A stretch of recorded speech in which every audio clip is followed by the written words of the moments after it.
Coach, this is a departure from the Tim Cluse era. It's all my friends from Wingfoot. Do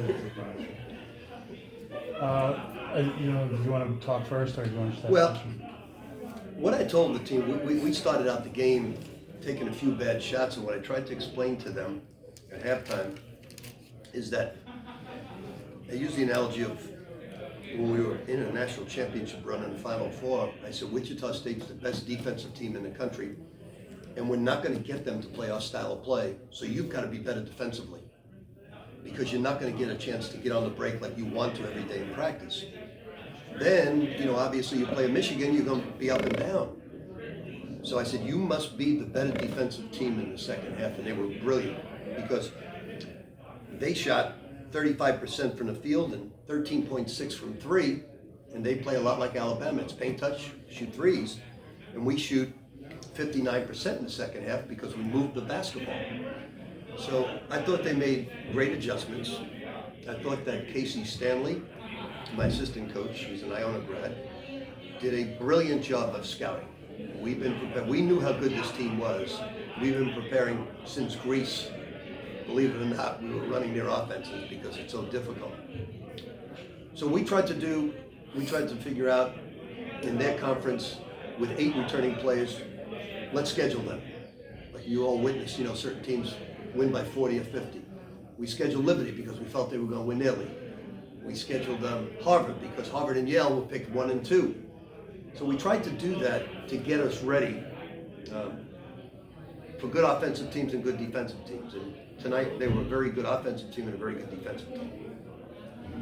All right, Coach, you needed your defense to come through the first half. You just everything was hard. You had no fast break points. You couldn't get any turnovers, get out of the break and everything.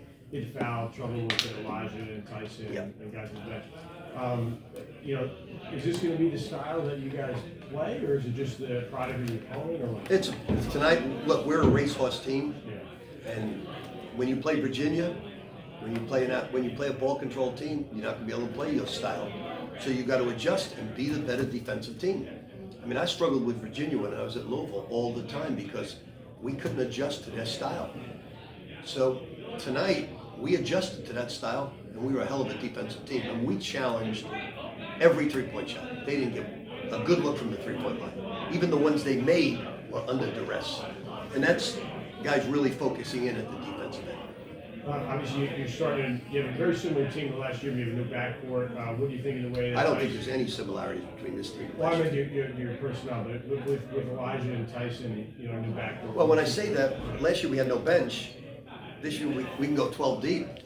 And yes, we have 8 new players, but we just depended on Ross and Asante last year. And Nelly obviously had a good freshman year. And Nelly learned a valuable lesson tonight, and Ryan Myers learned a valuable lesson tonight.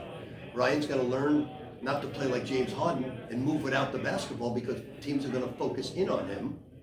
And then Nelly learned that, hey, you're not going to get your 16 rebounds because you got a target on your back. You got to move to get your rebounds. So 2 guys learned some valuable lessons of how to play against teams that look to shut you down. What about Tyson and Elijah? They did a good job. They still, this is going to sound crazy, but for 50th seniors, they have a lot of improvement to make, a lot. And that bodes well for us. If I could get Elijah to lose 10 pounds, he'd be hell on wheels. But it's been a struggle because he's really good, great leader. I had a guy at Louisville named Jerry Smith. I begged him to lose the weight. Couldn't do it.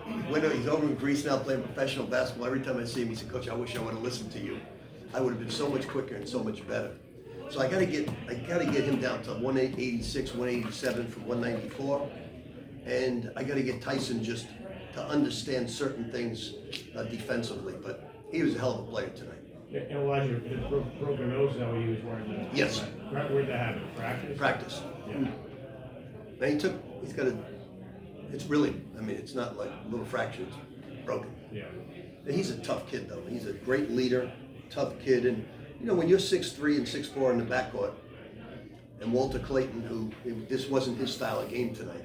Walter's very talented, but it's not his style. Rick, when Tyson was in here before, he said that he wanted to play for you out of high school. What about him and his style complements this team the way you want to play? Well, it's my assistant coach is screwing up and not recruiting him. Robert Parrish Couldn't is be walking me. through that door. But Tyson's a great athlete. He's a good shooter, good defender, really good rebounder. And now we want to try to get him to the great area in those categories. We want to make him a great shooter, great defender, great rebounder. And we think he can. He's got great potential. As you can see, he's very, very athletic. First home game tonight in front of a real live crowd. What can you say about the atmosphere tonight? The crowd was great. I was pleasantly surprised.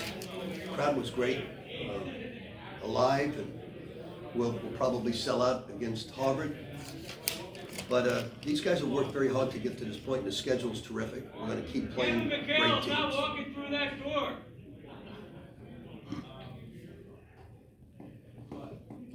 Coach, just going to ask you about the play of Dylan Van Eyck tonight. When he went in the second half, he was getting rebounds, he was forcing turnovers, and he was making points. Just seemed like he had a lot of energy. Yeah, Dylan was doing it all. Made big plays, big drives, big passes, great defensive plays. Now all he has to do is just put down the pom-poms and let the cheerleaders cheer. And just stay focused on the little things defensively. You don't like all that, the rah-rah stuff? I like it, Yeah. but there's a time and place. When you got to switch the pick and roll, you can't be pointing, you can't give me Carmelo Anthony on the head when you got to switch. And, because that's what they do. They set those picks into wide open court. Now, if it's a timeout, you want to bang your head. But while play's going on, please stop doing it. Sorry. I was going to ask about Tyson Jolly, about his offensive performance today. He had a lot of energy in the beginning of the game and then also down in the clutch in the second half. Yeah, what we have to get him to do now is go at the basket with his size rather than fall away.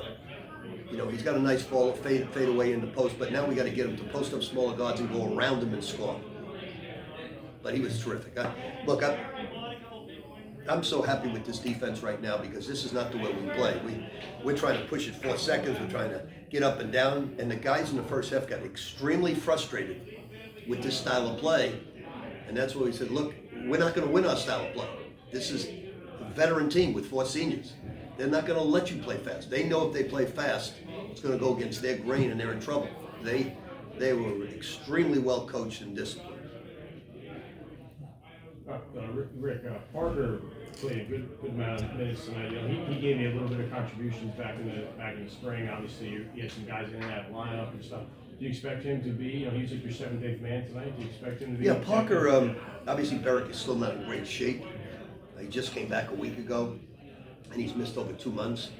But Parker's just a glue guy. Parker doesn't look to dominate the ball. Everybody loves to play with Parker.